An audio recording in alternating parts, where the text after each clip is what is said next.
Thank you guys so much for joining me again. This is Chris's vlog, episode 3. It is yet untitled, but last week I got some amazing suggestions from you guys, so thank you very much. And today I am actually really excited to be able to talk about this topic, and it is why it's awesome to live in Tokyo, Japan. And it's going to be part of a 2-part series. Today I'm going to talk about why it's awesome to live in Tokyo, Japan, and next week I'm going to talk about why it absolutely sucks to live in Tokyo, Japan. And I think I'm going to have a lot more fun with that one. But I'm really excited to share with you why I think living in Tokyo is so awesome. And yeah, let's get right to it. You get to meet a lot of different people. It's very international. Surprisingly, it's very international, but you get to meet a lot of different people, for better or worse.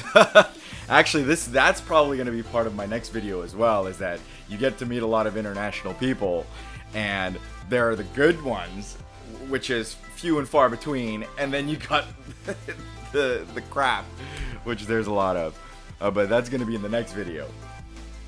But at the same time, I've met some incredible people from all over the world here, and it's just been really eye-opening to be able to, see so many different cultures, to experience so many different people. And not just that, a lot of people that live in Tokyo come from all over the country. I know you guys know that I love to eat. I think eating is probably my favorite thing to do above everything else, and I mean everything else. And I do love doing a lot of other things, believe you me. But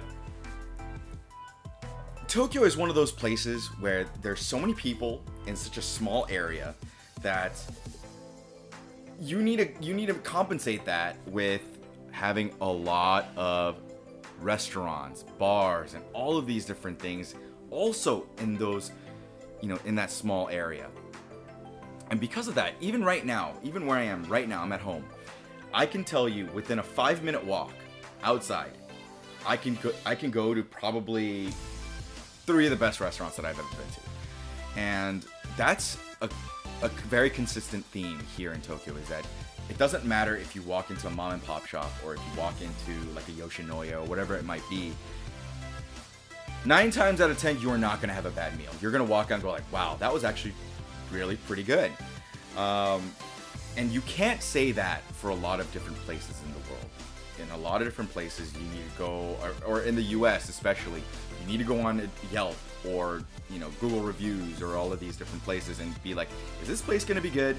Or do I really want to go here? What do other people say? Because there are places that are suspect. You're gonna be like, am I gonna get food poisoning? Is this gonna be worth my money and my time to go there? But you don't have that problem here. You don't ever have to worry about food poisoning, first of all, which is a great thing. No matter how dodgy the place looks, you're not gonna get food poisoning. Don't hold me to that. But that's one thing that you never have to worry about. And yeah, you can just walk into a place and know that you're going to have a good meal. And I think that is something I take for granted now.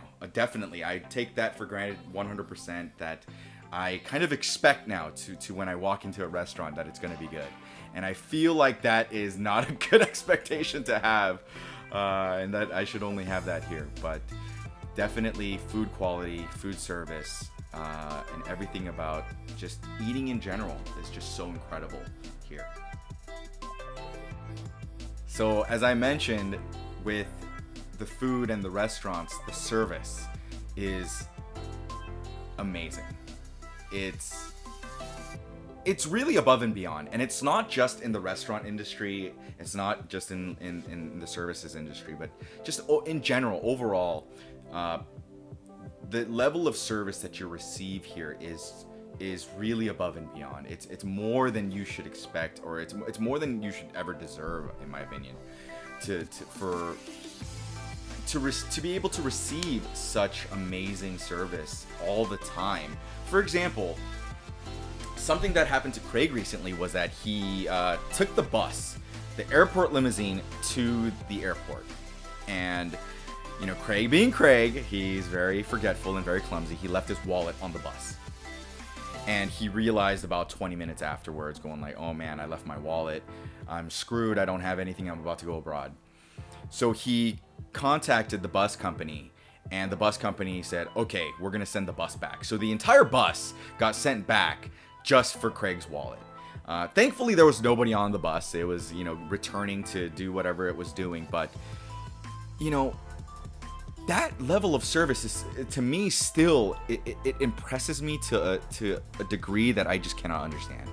That you really care for the customer that much that it doesn't matter how inconvenient it might be, that the customer is the number one. And I think that is something you just don't see anywhere else. It's just so amazing how millions of people can rely on public transit that is efficient, that is on time for the most part. I mean, you're going to read articles online about how Japan's trains are only 99% of the time they're on time. That is a bullshit statistic, because there are some train lines that are always fucking late. And they're gonna like fudge the data somehow and be like, oh, if there's an accident, it's not considered late or whatever. But for the most part, it's almost always on time, and you can pretty much always rely on the trains here. Even the buses are actually really, really good and on time as well. So public transportation in Japan is something that you can absolutely rely on, and it's so convenient. Especially if you live in the city, you can get anywhere from point A to point B by train, and with a little bit of a walking, you know, with a little bit of a walk, and that's it. And yeah, the convenience is just so incredible that you don't have to drive, that you don't have to worry about, you know, where to park, or how much it's gonna cost, or how long it's gonna be there, or if I'm gonna get a ticket, do I need to refill the meter, you know, all of this shit.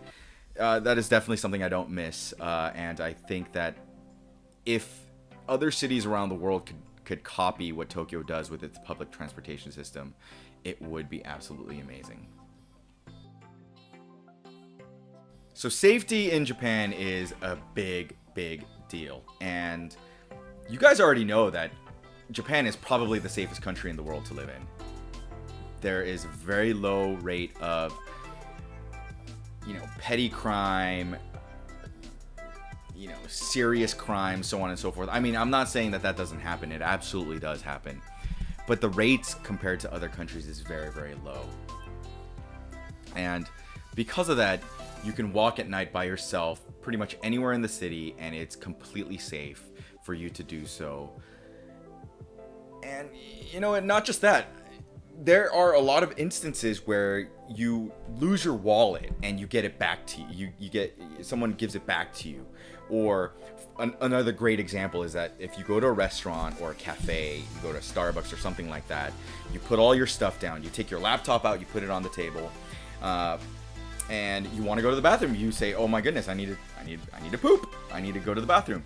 A lot of times people will get up, leave all of their shit there, and go to the bathroom. And when they come back, it'll still be there. That, to me, is outrageous. Like, I don't, like, even if you can do it, I don't know why you would, because why even take the risk? But people do that kind of stuff all the time here, and it's completely okay, and you'll have your stuff still there when you get back. And to me, that's just so ridiculous. So safety is one of the greatest things of Tokyo. It is probably the cleanest city that you will ever go to. Okay, maybe not true. Singapore is probably number one on the list, and then close second is Tokyo. But very, very clean, and it is so evident when you go to different cities. For example, Seoul, Korea. Oh man, it's basically a garbage can compared to Tokyo. So very, very clean. That's been the pros of living in Tokyo. I'm sure there's still so many other different advantages and pros to living in Tokyo that I've completely, forgotten. But those are probably like the top reasons why I do love living here. Because of all of those things, food, people, cleanliness, service, convenience, all of those different things all rolled into one has made my time here just so incredible. And I am so excited to continue to be able to share this with you guys and tell you why I love being here and how hard it is to run a business here and how much it sucks and all of this. But in the next one, we're going to talk about why it sucks to live here. But ultimately, the pros still outweigh the cons. But I am still going to be really, really excited for the next video to tell you all about what sucks about living in Tokyo. So I'll see you guys in the next one.